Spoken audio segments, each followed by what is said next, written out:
राजा जी, ये एडीएम न्यायिक की तरफ से एक नोटिस जारी किया गया है, जिसमें कहा गया है कि जो है आपके ऊपर गुंडा एक्ट की कार्रवाई होगी और जिला बदर की कार्रवाई की जो प्रोसेस है ये कही जा रही है। क्या है पूरा ये? ये बात तो हमने 4 महीने पहले कही थी कि ये षड्यंत्र है, हमको चुनाव नहीं लड़ने देना चाहते। अब हो सकता है कि उनको हमारे छवि से घबराहट है। हमने जनता के बीच में 5 साल काम किया है, शहर का विकास करने का हमेशा काम किया, लोगों के साथ खड़े रहे सुख-दुख में। उससे घबराहट है, भाजपा में घबराहट है, चुनाव नहीं लड़ पा रहे हमारे सामने। और चुनाव भले न लड़ने दें वो, लेकिन समाजवादी पार्टी ही जीतेगी। रज़ा हो सकता है न लड़ने दें, जेल भेज दें, हत्या करा दें, ये सब इनके लिए मामूली बात है। और हम आपके माध्यम से, आपके चैनल के माध्यम से हम जिला प्रशासन से ये आग्रह भी करते हैं कि हमारी जान की सुरक्षा की जाए, वरना हत्या हो जाएगी और हत्या होगी तो इसका जिला प्रशासन ही ज़िम्मेदार होगा। आपको क्या लगता है कि जो आपके साथ मारपीट फैजान रजवी के साथ हुई, तो उसके बाद ये प्रशासनिक कार्रवाई ज़्यादा मतलब तेज़ी से हो रही है? नहीं, नहीं, वो तो बहुत छोटा-सा एक अतना सा मामला तो उसको लंबा कर दिया। मान लीजिए जो हुँ, लोगों ने देखा ज़िले को, तो वो राजनीति के कारण था, चुनाव का समय था, तो लोगों को अपना लगा कि हमें इससे फ़ायदा मिल सकता है और उस तरह से उसमें कार्रवाई हुई। बात तो कुछ थी नहीं, हुँ, जैसे कि पूरा जनपद जानता है और सच्चाई भी यही थी, कोई ऐसी बात थी नहीं उसमें। उसको तूल दे दिया गया और उसमें जो भी हुआ, खैर हम किसी के काम आए, ये सौभाग्य की बात है हमारे कि हम किसी के काम आ गए।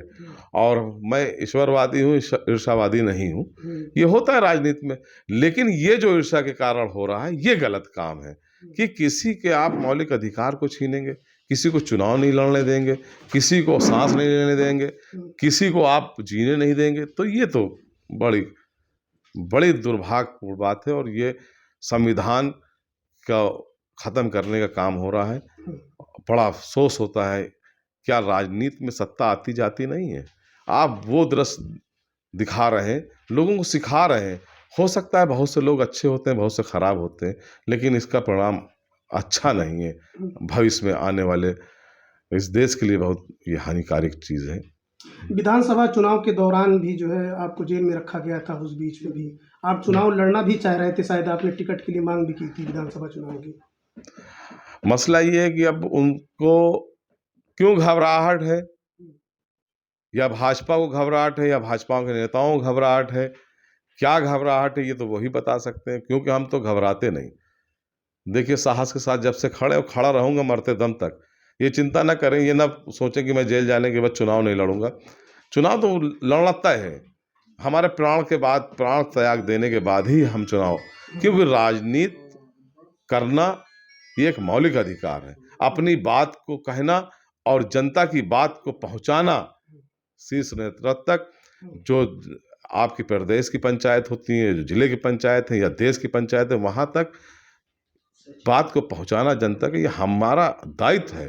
हर इस व्यक्ति का दायित्व है। नेता या अपना प्रतिनिधि इसीलिए चुना जाता है कि वहाँ तक बात पहुँचे, क्योंकि हर व्यक्ति वहाँ तक पहुँच नहीं सकता। तो ये पूरा उसका बनाया तरीका है जी। कि एक बात पहुँचाई जाए, एक दूसरे की बात वहाँ तक पहुँचाई जाए। ये इससे अतीक अहमद से आपका नाम कुछ लोग जोड़ रहे हैं। ये कहा जा रहा है कि इनके संबंध अतीक अहमद से थे। आप क्या कहें इस विषय में? किस अतीक की बात कर रहे हैं आप, ये पहले बताइए? अतीक माफिया जो इस समय जेल में है, उससे जोड़ने का प्रयास लोग कर रहे हैं, क्योंकि अच्छा। यहाँ पर कार्रवाई भी हुई थी। जी, जी, कई जी। लोगों पर जो है मकान भी ध्वस्तीकरण जी, किए जी, गए हैं जी। प्रशासन के द्वारा। तो कई हुँ, जगह ये सुनने को मिला कि इनके भी संबंध उन्हीं से हैं। हुँ, हुँ। अगर हमारे संबंध होंगे, तो बहुत से प्रूफ़ होंगे लोगों के पास। बात रह गई ये प्रचार और ये तरह के का भ्रामक जो प्रचार कर रहे हैं लोग, ये हमसे, जो हमको नहीं पसंद करते, वो कर रहे हैं। जिनको हमसे घबराहट है, वो बात कर रहे हैं। हमको किसी बाहुबली की ज़रूरत नहीं है, हमको जनता बली की ज़रूरत है। जनता हमारे साथ है, हमको कोई दिक्कत नहीं है। कोई भी हमको इस फतेहपुर से ना हिला सकता है, ना झुका सकता है, ना डरा सकता है। अतीक ही माफिया नहीं, पूरे हिंदुस्तान के माफियाओं को बता दें, कोई भी एक भी चिंदी के बराबर हमारे प्रूफ नहीं निकाल सकते, कोई भी एक भी प्रमाण नहीं दे सकते। मैं चैलेंज करता हूँ इस बात का। और ढूँढ लावें, ढूँढ के ले आवें, जब ढूंढ लाएंगे तो उसका भी जवाब देंगे समय आने पे। तो ये तो दोषारोपण है, किसी के ऊपर भी मढ़ा जा सकता है, कोई खास बात नहीं। अगर जिला बदर की कार्रवाई आपके ऊपर होती है तो क्या आपके द्वारा या किसी के द्वारा जो है आपके परिवार के द्वारा चुनाव लड़ा जाएगा? परिवार के द्वारा नहीं, ये हाजी रजा खुद चुनाव लड़ेगा। जिला बदर कर दें, चाहे जेल में भर दें, चाहे फतेहपुर छोड़वा दें, हम चुनाव लड़ेंगे। ये मौलिक अधिकार है, संविधान में दिया हुआ। जिला बदर होने से चुनाव नहीं रोका जा सकता, चुनाव खराब किया जा सकता है, लेकिन हमारा चुनाव जो है वो जनता लड़ने जा रही, हाजी रजा अकेले नहीं लड़ने जा रहा। तो इसलिए हमको किसी तरह की कोई घबराहट। वकील साहब, ये जो है एडीएम न्यायिक की तरफ से हाजी रजा को जो नोटिस दी गई है, कारण बताओ नोटिस, इसमें जिला बदर की बात कही जा रही है, क्या है नोटिस और क्या इसमें कार्रवाई हो सकती है? गुंडा एक्ट में पुलिस एडीएम के जरिए पुलिस जो है जी गुंडा एक्ट की नोटिस देती है, किसी भी आदमी को दे सकती है वो, जैसे इसमें हाजी रजा को दिया उन्होंने। जी इसमें जो मुकदमे बताए गए हैं या जो नोटिस बताई है जी उसका समय के अनुसार जवाब दाखिल किया जाएगा। फिर उसमें सिस्टम ये होता है कि मुल्जिम को सफाई का मौका मिलता है, सफाई होती है, बहस होती, जैसे पूरे मुकदमे का एक ट्रायल होता है नेचुरल जस्टिस के तहत, उस तरह से होता है।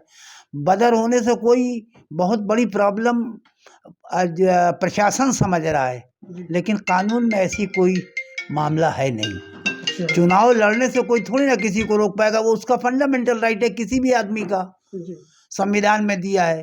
जो आदमी बालिग होगा, उसका कंडीशन फुलफिल कर रहा होगा, वो उस पद पर चुनाव लड़ सकता है। तो इस गुंडा एक्ट की विपक्षी को ज़रूर लग रहा होगा, जो राजनीतिक प्रतिद्वंदी होंगे, अरे गुंडा एक्ट हो गया, बड़ा तीर मार दिया हमने। ऐसा कुछ नहीं, चुनाव तो जनता लड़ती है और जनता लड़ाती है। नेता ने अगर अच्छा काम किया है तो अच्छा रिजल्ट आएगा, अगर नेता ने जनता के साथ नहीं अच्छा काम किया तो जनता वो रिजल्ट दे देगी। और इन्होंने तो पिछले पंचवर्षीय योजना में इतना विकास करा दिया कि इनका विरोधी भी कहता है कि हाँ विकास बहुत हुआ।